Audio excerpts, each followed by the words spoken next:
Hi guys! So today I want to talk to you about politics and the fact that politics is not optional. The truth is it never was. I know we are headed in a time right now that is so decisive and directive about our politics. It seems like everybody has an opinion on everything. Um, and I just want to say that's a good thing. It really is. And I think a lot of people in my generation and in people who have been blessed enough to be privileged up until this point are going, when did everything get so political? The truth is, it was always political. I knew that from a really young age, because I knew that getting my education was dependent on the teachers liking me. That wasn't fair. That wasn't what other kids had to deal with.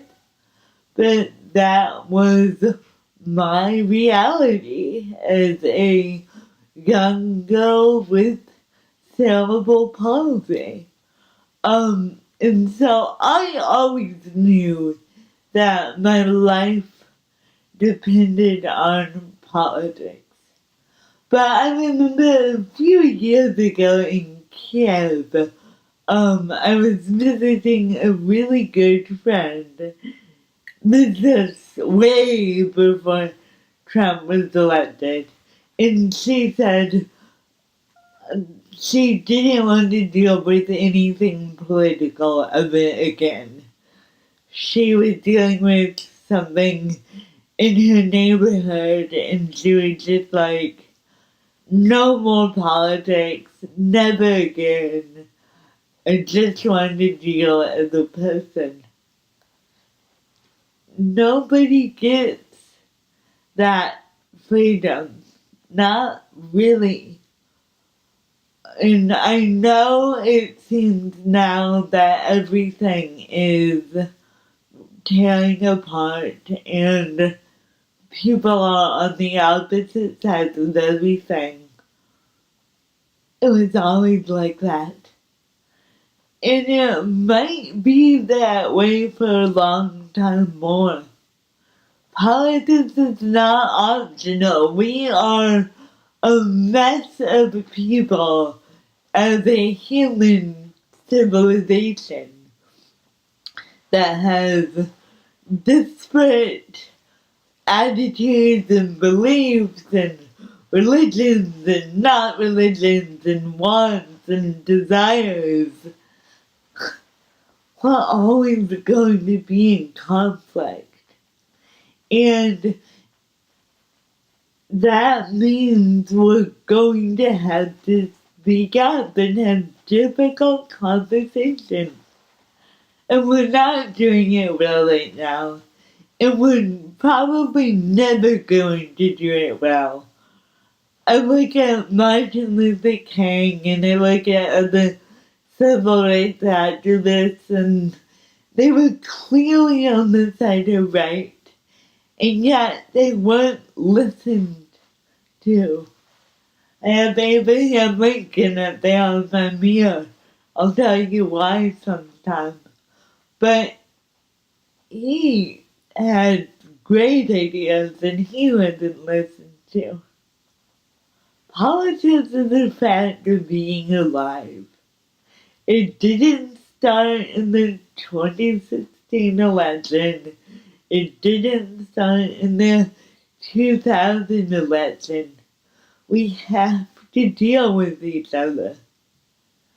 And that means not sticking our heads in the sand And that means engaging in the difficult conversation. And that means inevitably coming into conflict with each other and having to walk away. And then come back together. Maybe after a few hours, maybe after a few years. But this is life. We have to live in this very broken and fallen world. Anyone who thinks that an equality utopia is around the corner is a fool. So keep learning about how to do conflict well. Keep learning about how to stand up and speak out for your rights and the rights of others, because politics is not optional. Fighting for the underdog is something we should all be doing, even if we all disagree who the underdog is. That's all I've got for you today. Remember, you are loved, you are precious, and you contain multitudes. Bye for now.